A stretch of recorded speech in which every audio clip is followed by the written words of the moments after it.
Ewan ko ba, kaya talagang work-life balance. Hindi mo kailangang patayin yung sarili mo para kumita ng pera.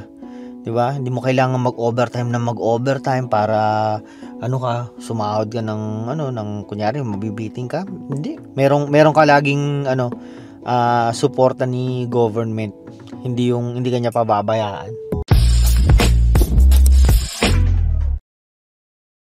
Yun. Ito na naman tayo. Abangar sa asawa na pauwi. Dito tayo sa City Hall. Dito kasi siya ngayon eh. Usually sa sa 911. Marami siyang pinapasukan eh. Permanent siya sa work niya, pero lang siya, parang floating kung saan siya kailangan pinapatawag siya, ganyan. Ngayon dito siya sa City Hall. Ayos na. Ito kasi pinakamalapit sa bahay namin eh. Kaya kahit pumunta ka na maaga, parang mga 6 minutes lang yata biyahe dito from sa amin. Ito lang pinakagusto ko talaga dito sa Canada eh. Yung hindi ko ipagpapalit sa Pilipinas, yung traffic. Walang traffic dito eh. Yung alam mo yun, parang ang sarap na kung ano yung nakalagay sa sa Google map na layo, yun lang yun. Walang walang kasamang traffic yun. Kunyari 10 minutes po makakapunta ka dun. Sa pupuntahan mo 10 minutes talaga yun. Walang hinto. Tapos kung pupunta ka sa Winnipeg, 2 hours mahigit. 2 hours talaga yun. Kasi walang traffic. Yun ang pinakagusto ko rito. Hindi tulad sa Pilipinas. Grabe. Makati to Makati 2 hours pagka umuulan. Naalala ko dati nung nasa opisina kami. Rainy season yun, siguro mga ganitong buwan. Uwian na. Biglang bumuhos yung ulan. Uwi kami ng 5 o'clock. Nakarating kami sa bahay, yung sa likod lang saan ba yung likod namin sa may bandang Makati Ave. Di labas kami ng 5. Lang kami, West Rembo lang kami. Lang yun, sandali lang yun sa bahay sana. Puta, umabot ng 2 oras. Nagano nga kami nito ni Rochelle nung time na yun. Sana pala tumambay na lang tayo sa sa mall eh. Grabe, hindi ko alam kung bakit ganun yung traffic sa Pilipinas Kaya yun ang hindi ko talaga nami-miss. At least kahit papaano dito wala ang kasasakyan. Yeah. May magko-comment na naman diyan. Para naman palang ghost town dyan. Ghost town pala di. Meron naman tao. Yun doon kasi yung sa video ko na nandun ako nagbibideo sa bahay. Siyempre maulan kaya walang tao sa labas. Kaya naman Bagay, malayong-malayo kasi sa Pilipinas na palaging maraming tao sa labas. Anyway, yung ko pala, yung isa kong kasama rito. Hindi na naman papasok.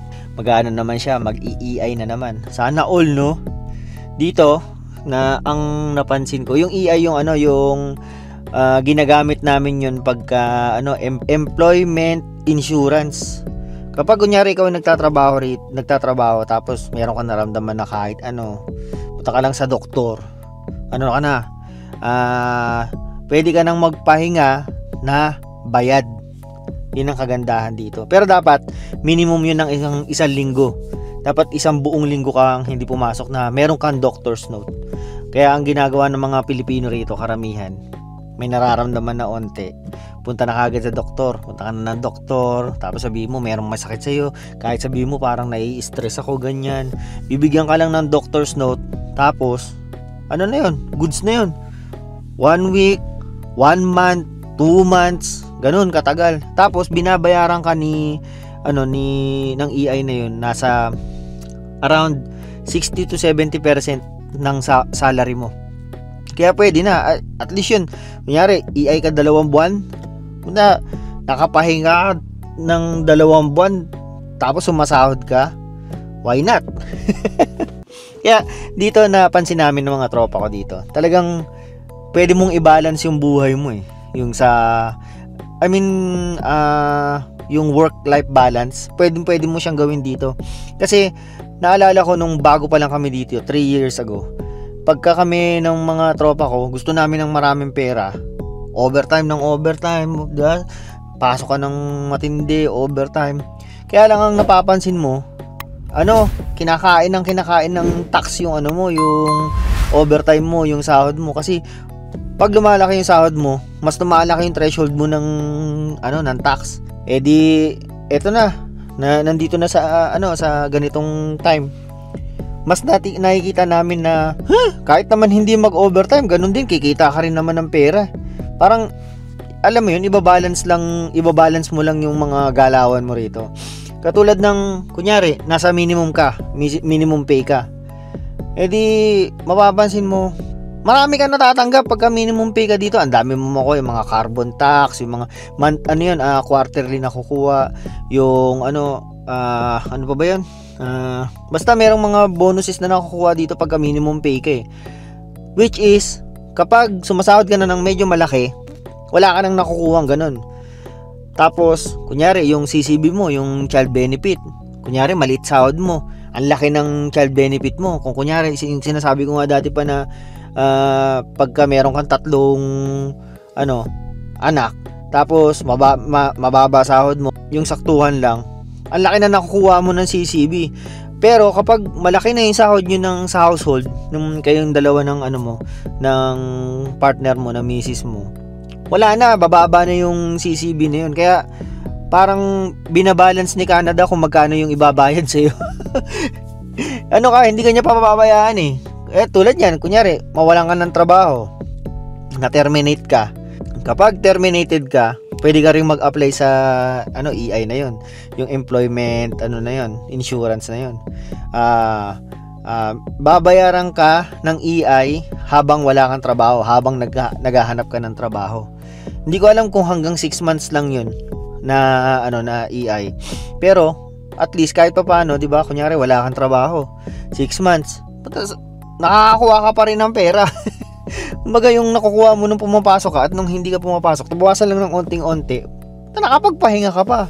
Kaya gustong-gusto ko rito sa Canada eh. Sa Pilipinas wala. Kapag hindi ka pumasok, lalo na yung mga butcher, nasa may supermarket ka, Diyos ko po, hindi ka papasok, kahit sabihin mong minimum pay ka, tapos yun lang yung inaasahan mong pera, wala na, nganga ka eh. Kasi naaalala ko yung mga kasama ko sa trabaho dati, palagi na lang kapag sahod, kuya, pahiram naman ganyan. Meron akong tikler, yung tikler ko 2, yung isa sa gamit, yung isa sa pautang. Akala mo naman napakalaki ng pera ko eh. Sige, pautang lang pag kasi kailangan nila lagi, tapos yung ATM nila laging nakasanla. Parang hindi nararanasan ng mga tao dito yung mga ganyang bagay. Hindi. Matatawa ka nga dito yung mga yung mga homeless, yung sinasabi nila homeless. Usually yung mga homeless dito, yung mga mga locals, yung mga mga pana tawag nila. Merong pinost sa yung grupo ng Brandon City. Sabi, ba't nangihingi yan? Kasi alam naman nila na supported din ng government yung mga yan eh. Kapag ka kasi dito, yung local ka rito, mas marami kang nare-receive, tapos wala kang tax. Rito eh, yung mga locals, yung mga mga Indian pana, yan, talagang full support ng government yan mga yan. Libre sila sa mga ambulance, yung mga ganyan. Kaya sila yung mga matitigas dito kasi sabi nila, sa amin tong lupa na to kaya pagsilbihan nyo kami. Pero ganun, hindi tulad na sa Pilipinas. Puta, Pilipino ka pero wala kang nare-receive na kahit mag-anak ka ng ilang gusto mo, pakainin mo yan, di ba? Hindi sagot ng gobyerno yung pagpapakain sa inanak mo. Kaya maraming palaboy sa sa Pilipinas na inaabandon na lang ng pamilya, yung mga ganyan. Dito hindi mo makikita yung mga ganyan kasi yung mga bata rito talagang meron silang yung CCB, yung child benefit na makakatulong sa parents, makakatulong sa inyo, 'di ba? Maraming magagandang benepisyo rito sa sa Canada. Yung ko ba kaya talagang work-life balance. Hindi mo kailangang patayin yung sarili mo para kumita ng pera, 'di ba? Hindi mo kailangan mag-overtime para sumahod ka ng kunyari mabibiting ka. Hindi. Kasi ano merong ka laging suporta ni government.